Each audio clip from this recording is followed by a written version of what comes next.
All right. Okay.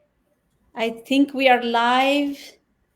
Um, hello, everyone. My name is Senait Adebo, pediatrician at Sugarland Pediatrics. And with me, I have Dr. Vias, an amazing sleep specialist. She is here and going to answer all of your sleep questions. Um, Dr. Vias, thank you for joining me. Could we start by introducing yourself to our audience? Sure. Thanks for having me. I'm always happy to answer questions for families. Sleep can be so tricky, and having an expert advice is beneficial. So, my name is Dr. Nilang Vias. I'm a board certified pediatrician and owner and founder of Sleepless and NOLA Sleep Coaching. So, this is where I teach families from, with kids from birth all the way through adolescence, nationally as well as internationally, how to get their kids sleeping through the night.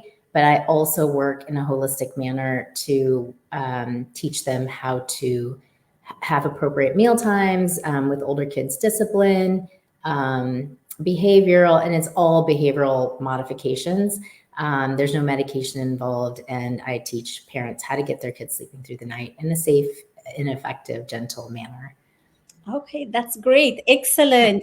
Mhm. So, what are the most common problems parents come to see you, and what advices do you give them? What are the most common things? Yeah, the biggest issue is where there are multiple wake ups overnight. Children either who are fed to sleep or put to sleep, and then kind of the parents sneak away.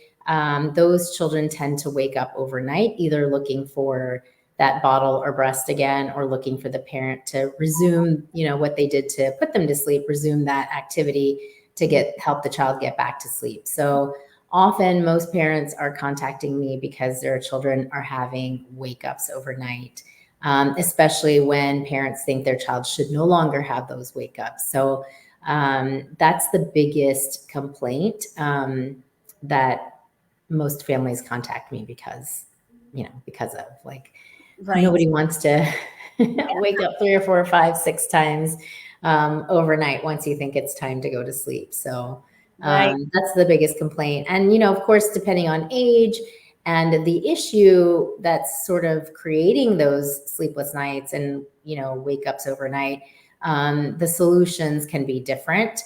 But the primary thing is to kind of determine what the reason is the child waking up because they're truly hungry, because they're not getting adequate intake during the day? Are they waking up because they have a sleep onset association, which is usually the most likely cause? And or is it there's some sort of fear or anxiety, that's creating the child to wake up? So with families, when I work with them, we kind of tackle it from a foundational standpoint and Mhm. work with what the reasons are, and kind of work backwards to work on eliminating those associations and create a good foundation so that moving forward, not only will they fix these current sleep issues that they're experiencing, but also deal with feeding issues, behavioral discipline, like I said, and help prevent future issues as kids go through regressions or travel or developmental milestones or leaps. All of those things, or teething, can impact sleep.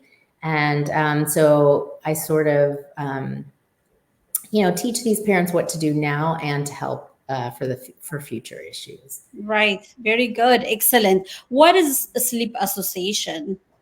So, a sleep association is anything the child needs as they're falling asleep, whether it's breastfeeding, bottle feeding, being rocked, being held, being walked, being touched, being rubbed, anything that's happening to them as they're falling asleep, or even a parent just sitting in the room.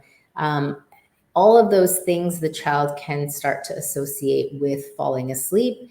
And then when they wake up overnight, as all humans do, you wake up at the end of those sleep cycles. But for those kids who have those sleep onset associations, when they wake up, they're looking for that same behavioral pattern to happen for them to be capable of falling asleep. And often parents have, rocked them to sleep, fed them to sleep, and then they put the child into the crib or toddler bed, and then they sneak out. And so when the child wakes up at the end of that sleep cycle, they're looking for their parent, they're looking for their bottle, they're looking for the breast. And when that isn't there, the cycle sort of starts over and repeats itself. So Yeah. that's one of the primary things, is to fix those sleep onset associations. So, what do you do? What do you advise parents, let's say, if they are breastfeeding them to sleep or rocking them to sleep? What are some of the things you do to remove those associations? Yeah, so the primary thing is, determining if those feeds are really necessary or not necessary. Are they, is a child waking up because they're not getting adequate intake during the day and they absolutely need those feeds overnight? That's a different sort of plan of action versus the child that is getting adequate intake, but now just has sort of this habit formation of sleep onset association of needing that bottle or breast as they're falling asleep. So depending on the situation, there's different methodologies, but in general, the goal is to start minimizing that association and getting the child to fall asleep independently. Mm-hmm. Yeah, absolutely. Um, so initially, the baby may be sleeping while breastfeeding, right? Especially a newborn, that maybe what they are used to. When do you start um, stopping, breastfeed them to sleep? Things like that. Yeah, so, in the when the baby's first born, I always tell parents, like, the first few weeks it's just survival, like, establish breastfeeding, establish just feeding in general. Mom's maybe healing from a C-section. She might be healing from stitches and a, difficult delivery. There may be postpartum depression. So kind of give, herself at least 4 weeks to establish feeding and establish that bonding with the child.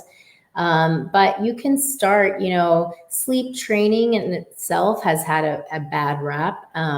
But to me, in my world, sleep training is teaching the parents what cues to look out for and what things the child needs and how to establish good sleeping habits and feeding habits. So if you start early, you can start as early as 4 weeks of establishing those habits, paying attention to the child's cues, paying attention to when they need to feed, when they need to sleep, and kind of getting into a rhythm of providing them what they need when they need it. And often those kids don't need to be, quote unquote, sleep trained and cry it out and all of that stuff. So you can start early to establish those habits and work from the beginning to eliminate or even prevent starting those sleep onset associations. Sometimes they happen just because if it's your first child or it's a fussy baby and, you have a lot of other caregivers maybe that are, providing their input or whatever. So there's a lot of things that parents are up against, when they first bring a baby home. There's another toddler in the house. So it's easier said than done, but it can be done if you kind of approach it in a systematic fashion and say, okay, this is what the child needs currently, and this is what I'm going to provide them. And if I've already fed them and it's just 30 minutes later and they're fussing, there's got to be another reason for that fussing. It doesn't necessarily mean they're hungry again.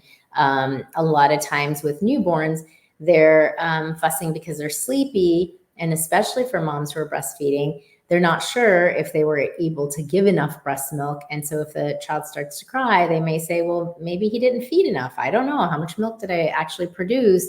How much did he actually ingest? Let me just feed him again. And then they end up falling asleep at the breast. And then that association has kind of been implanted, and then it happens multiple times on repeat.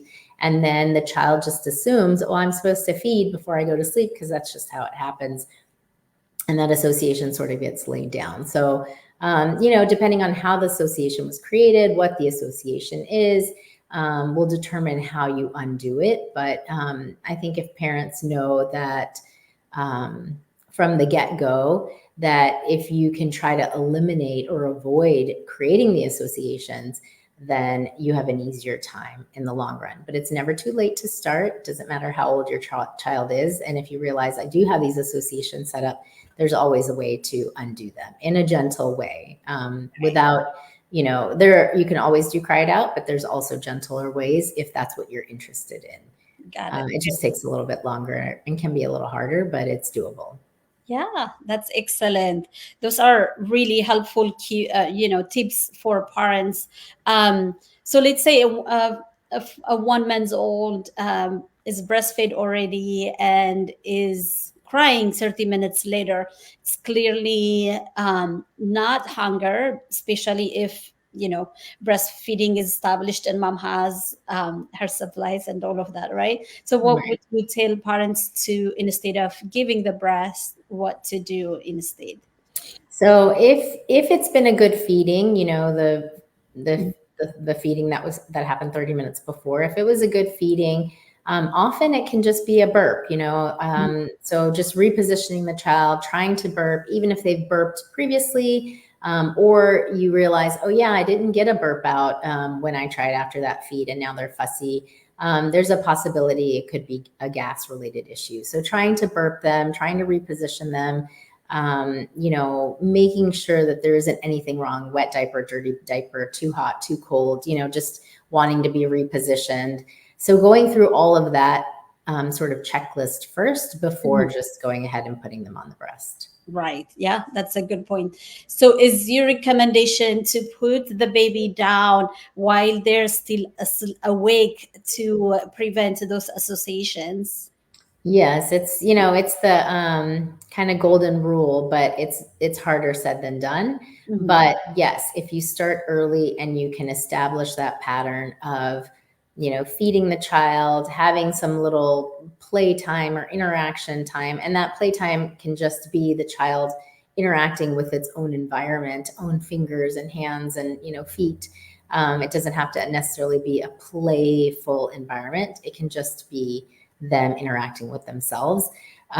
So feeding, having a little bit of interaction, and then putting them down to sleep. So if that can be done most often in the right pattern, kids will be able to fall asleep independently and in that awake state.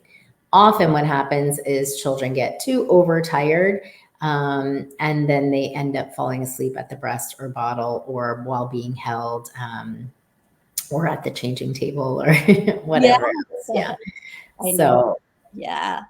And then that triggers, oh, I wasn't here when I was asleep, because we all have deep sleep and partially awake states. When they get to that cycle of partially awake and they find themselves in the crib, but they weren't there, they were on mom's lap, that kind of makes them startle and makes them wake up. Is that right? yes, yep, Mhm, exactly. mhm. Yeah, very good. Um, so when would you say parents can start sleep training? I know you mentioned maybe around 4 weeks. Um, So yeah, so I would, like I said, sleep training, a lot of people think sleep training means cry it out. mhm. So, if this gets out like, oh, Dr. Via Sleepless Nola recommends sleep training at 4 weeks, it'll be a viral, oh my God, what's wrong with her? So, like I said, in my definition of sleep training is training the parents what to look for, what the cues are, feeding cues, sleepy cues, and how to implement the changes that are needed to respond to those child's cues so that they can be fed at the appropriate time and can be slept at the appropriate time.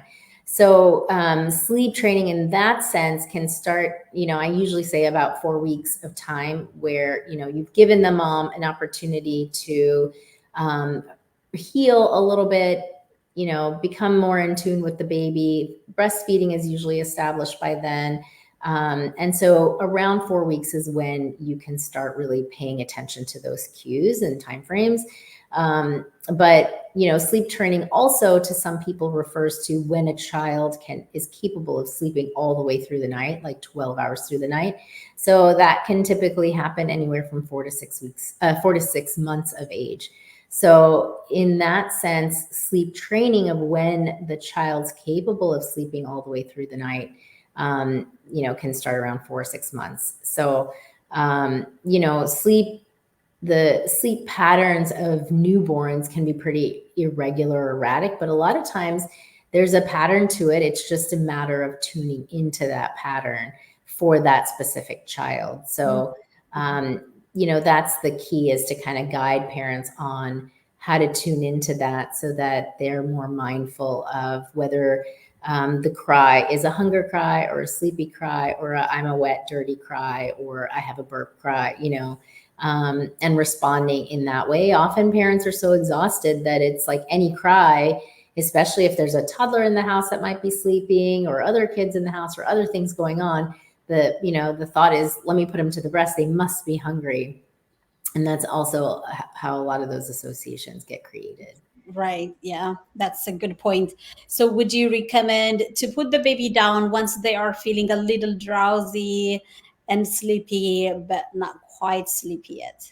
Yes, that's Mhm. ideal. Mm-hmm. Yeah, very good. Excellent. What is sleep regression? So, regressions can happen when children go through developmental growth spurts or leaps, different milestones. And often it's when the biggest one, it can happen around 4 or 6 months of age, or the first big one.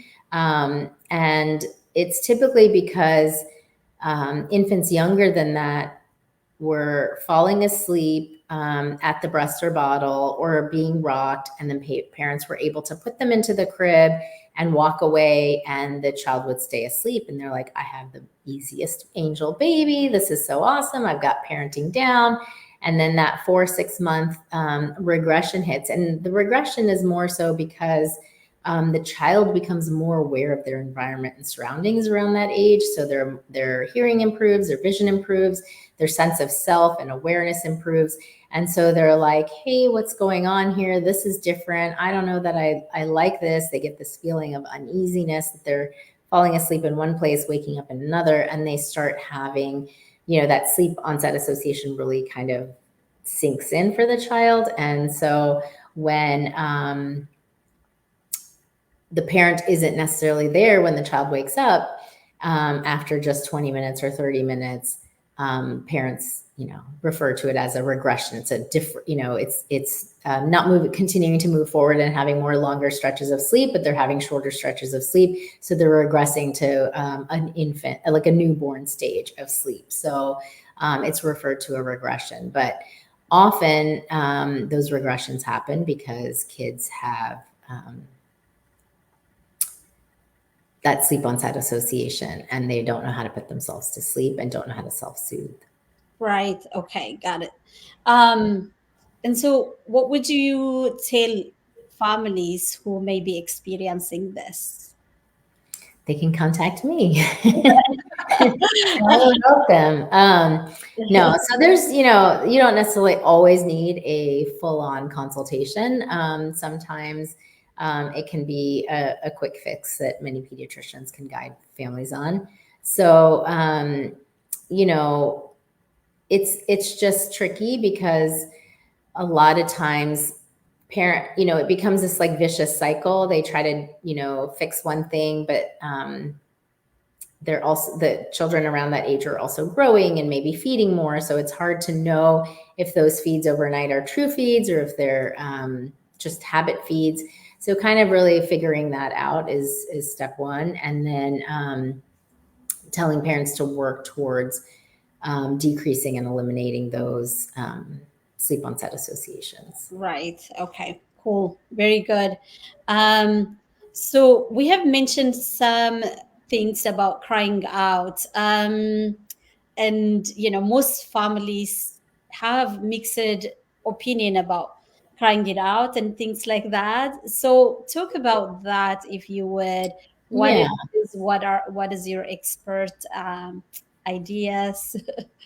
Yeah. So cry it out is, in the general term, where a child at bedtime is put into the crib after all their needs have been met, fed, changed, burped, all that, and then put down and then sort of ignored until the next morning. Mhm. There's also a more, and a lot of people have found success with that in that their children start sleeping through the night quicker.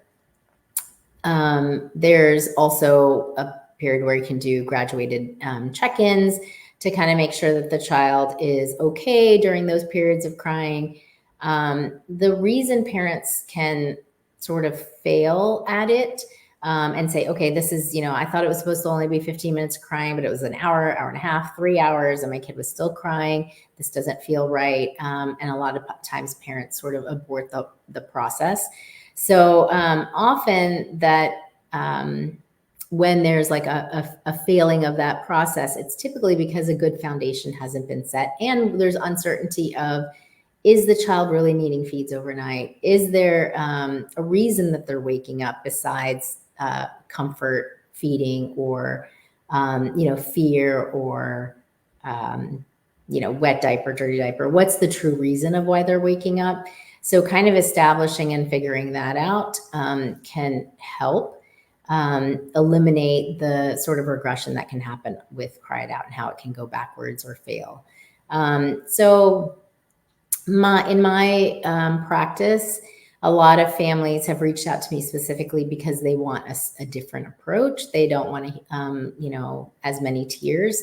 So, crying to some degree is the way children communicate, but you can put forth a process where there's minimal tears by creating a good foundation of what the child needs for feeding and sleeping, and then working from that. So, the parents that have seen great success with it, most often those parents know that I know my child's capable of sleeping through the night. They've either done it before or do it for grandma or do it for the babysitter. So I know they're capable. I know they're getting adequate intake. They're growing fine. They don't need intake overnight.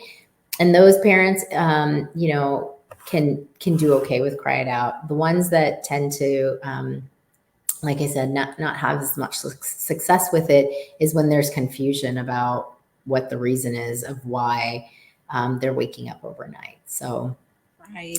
in my practice, like I said, I most families come to me because they want a more gradual approach with minimal tears. Right, for sure. Absolutely. By the way, everyone, if you are live with us, you're tuning in, and if you have any question for Dr. Nilo Vias, uh, leave a comment on Facebook if you are live. We would be happy to answer all of your questions.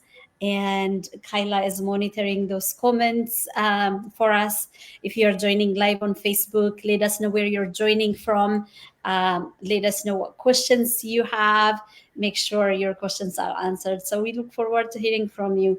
Very good. All right. So, while we are on the topic of crying out, what do you recommend families do? I assume if you let your child cry for a long time, it can have psychological impacts of feeling abandoned, and it may have mental health consequences in the future, right?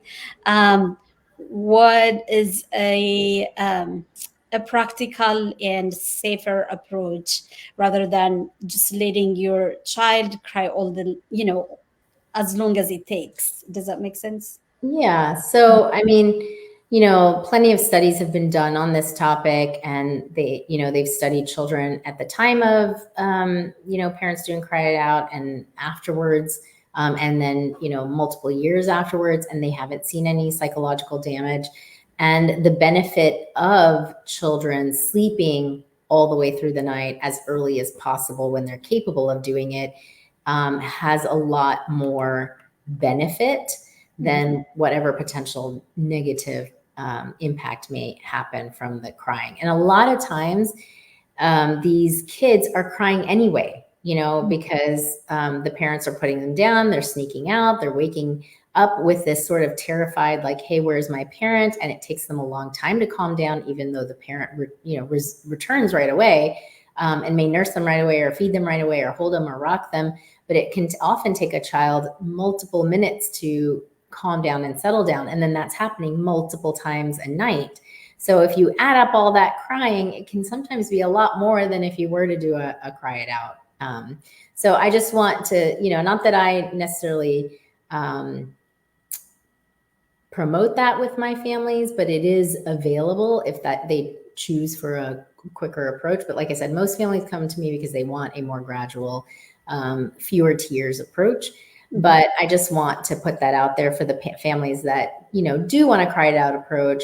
That it's not necessarily going to harm the child. And if you're thinking about the long term, how much they are crying as it is, and how little sleep they're getting as it is, it's better to implement something like that sooner rather than later. Right. Yeah. Um, Yeah. so the goal being to get your child sleeping as much as possible in whatever way possible that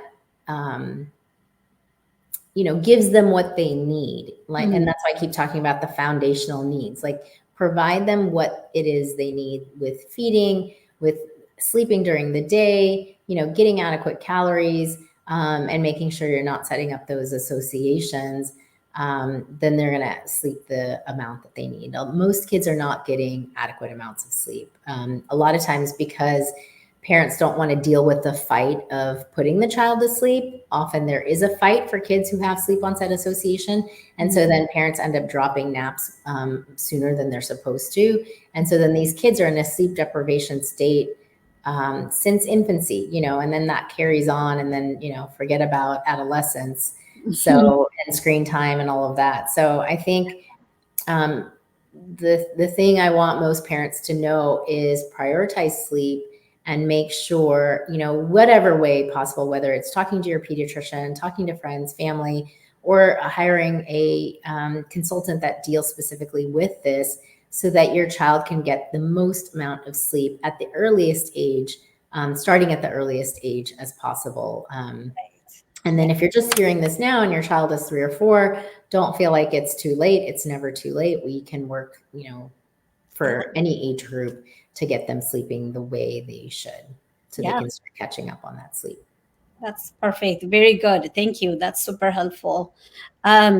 Is there a time where it's too long for crying out? For example, is like 20 minutes, 30 minutes okay? Or with most children, by the time you put them down and you are gone, they will sleep anyway? What has been your practice and experience? It also depends. Like, if it's, the child's used to being, bottle fed and held and rocked and cuddled, and then, slept with, and then all of a sudden the parent's like, I'm done with this. I'm just going to leave them in the room and let them cry. That's a huge difference and a huge change. And the child may cry for hours, because they're just, terrified of what's happening. Right. So, having a gradual approach is my preference.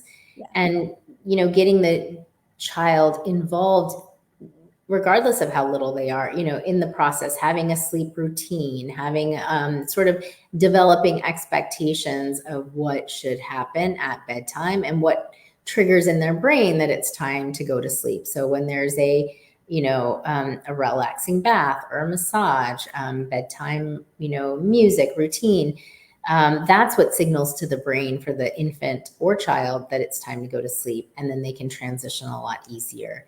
And in those situations, even if you were to do a true cry it out process, it's not going to be as intense with as much tears, as opposed to just starting one day cold turkey and putting it into practice. Yeah, absolutely.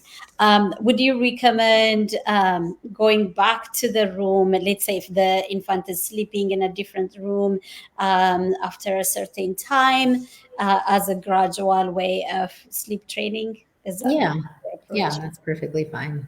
All right, very good.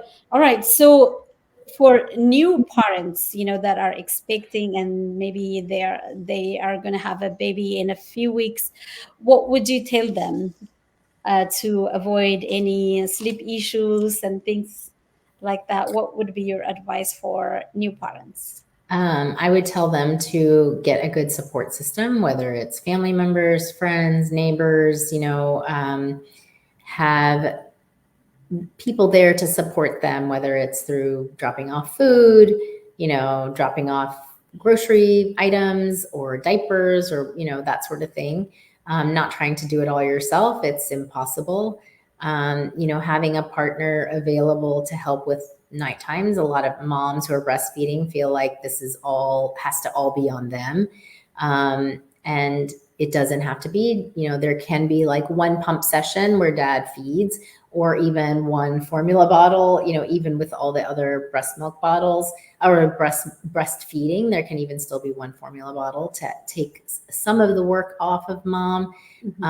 There's a lot of options out there for mom just to not get overwhelmed and exhausted, making sure her mental health is, someone's checking in on her mental health.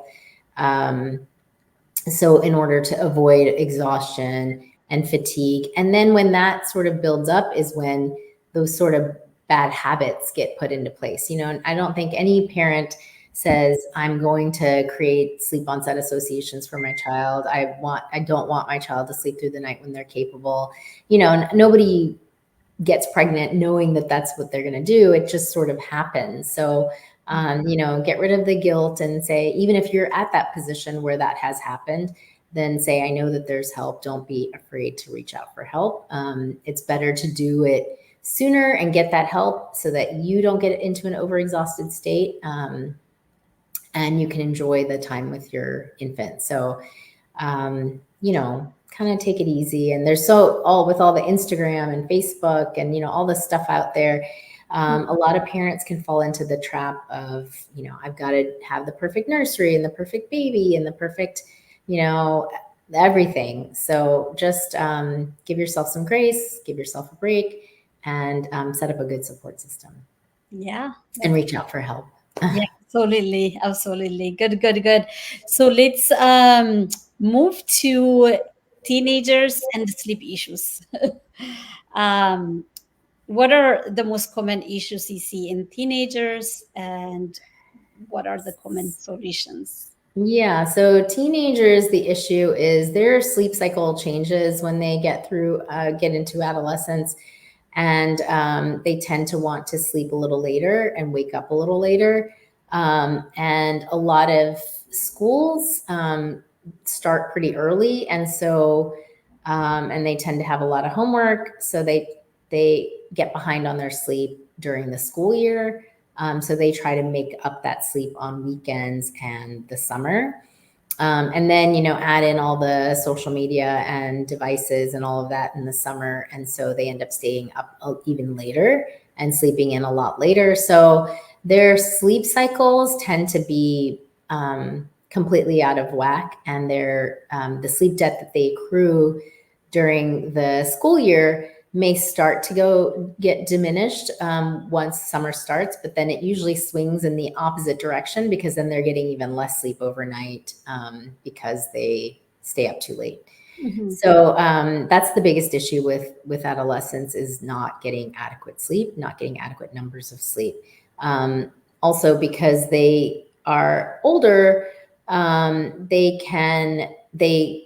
can push the limits a little more of when they feel sleepy, especially because there's a lot of fun activities, especially online, that are happening. So even if they're feeling fatigued, if they're looking at a blue light device, iPad, tablet, phone, whatever, they don't get the signal to their brain that it's time to go to sleep, because the blue light from the device diminishes their melatonin production, which is the sleepy time hormone. So even if their body was feeling sleepy, the blue light tricks the brain into thinking they're still wide awake. And so they can continue being on the devices for, hours past when their body was ready to go to sleep. And so the biggest issue I see with adolescents is not getting adequate amounts of sleep. Right. And then that impacts their memory, their mood, their behavior, their ability, their risk-taking, behaviors increase. So it's kind of a vicious cycle. And parents really need to guide and monitor that and enforce a bedtime just like they did when their children were younger. And they may feel like, well, my kid, has to stay up and do homework, and I can't really control that. I can't stay up till midnight. while they stay awake, but you can, turn off access to social media or phones or whatever, so that once they're done with homework, there's nothing else fun to do and they can Go try to to get sleep. themselves to Right, sleep. right. Yeah. Very good. Excellent. How much of, the families you work with are teenagers? Are you seeing, especially with the social media issues now, are you seeing an increase in sleep issues in teenagers? And if, Absolutely, 100%. yeah, if so, what do you do? So What it's a do you, lot of counseling, talking to parents about screen time rules, having, guidelines in the house that the whole family follows. So it's kind of hard to tell the children not to have their devices in their room and in their beds if the parents do. And that's the tricky part, right? Is you got to walk the walk and talk the talk. yes. And so I think that's a huge kind of approach that parents can take, is to take a look at what's happening with them and their social media usage or screen time usage, and then help guide their kids, Yeah. because it's highly addictive. It's highly addictive for us as well as adults who know better. It's still addictive. So imagine with their underdeveloped brains, what those devices are doing. So it's Yeah. really important for every pediatrician to Exactly. guide children and parents on the use of social media and just devices in general. Hmm. It's really important to counsel them about that Right. and get So, them involved. And if no parent, no child, no teenager is going to be like, okay, I'll just get off my device because you told me to. They need to be involved in coming up with an action plan that seems doable for everybody in the household. right. Yeah. Would it be 1 hour, 2 hours before bedtime, screens are off? What are the usual strategies that seem to be successful and that seem to work for teenagers? Yeah, so research says up to 2 hours, eliminate screens up to 2 hours. But, that's really difficult since most children's homework and, all of their schoolwork is on Um, screens. on the device, yeah. So now a lot of us are counseling at least an hour. If you can do an hour, even if you can do 30 minutes, just to have a little bit of separation between that light hitting the retinas, decreasing the melatonin productions. You have a little bit of time off of those devices so that melatonin production can naturally go up and not have to have a need for supplementing with melatonin. Right. Okay. Very good. Excellent. This was super helpful, Dr. Vias. Thank you. Really appreciate you. Um, yeah, go ahead. You were going to say. Yeah, I was going to say I can put my website, or you can put my website. So if families are looking for more specific, tailored advice specifically to them and their situation, a lot of times parents are dealing with a newborn and they have a toddler and they have possibly an older child that they're struggling with. And one may be a good sleeper and the other two may not be. So I do a siblings package as well, so we can deal with all of the children to get them on board. And like I said, not only just sleeping difficulties, but feeding, and looking at the whole family unit and how their lifestyle functions, and making sure that we come up with a plan and schedule that meets their lifestyle so that they can be successful, and coaching them on how to work towards eliminating some of the Yeah. habits that can prevent good sleep. Absolutely, absolutely. So, where can people find you if you would share? I can share your website at the end, be on the comments. But something quick, if you want to share Yeah, where. it's easy. Sleeplessanola.com. So, and then they can go on there to read the blog. They can go on there to make a free consultation appointment. So, if they want to just chat about which package would be ideal for them, they can also go to the services tab and look at the different packages. There are two, silver and gold, and then also take a look at the hundreds of testimonials of other families, like I said, from birth all the way through adolescence, Yeah. where families have worked with me and seen positive results. Excellent, excellent. I love that. That's great. Thank you for all you do, Dr. VS. Before I let you go, do you have any final wisdom or final things you want to share? Yeah, so I think, sleep is such a crucial topic and one that gets discussed, over backyard barbecues and on Facebook moms groups or parent groups, because it's so important, and it hurts when you don't get it, it hurts your heart, it hurts your mind, it hurts your body. And a lot of parents are managing with very little sleep, and it doesn't have to be that way. Right. So, kind of take a look at your situation and think about how much sleep your child needs and if they're meeting those goals. And if not, like I said, reach out for help, or, there's plenty of information online available too. Sometimes it can be contradictory or confusing, and, you don't know how it fits into your specific situation. So that's why it's helpful to have a coach. And if it's not me, find somebody, anybody that will help you get the information that you need so that you can have a good night's sleep. So, reach out for help, give yourself some grace, and take a look to see if your child is getting the right amount of sleep they need for their developmental age. Excellent, excellent. This was super amazing. It's been a treat. Thank you so much, Dr. VS, for everything you do.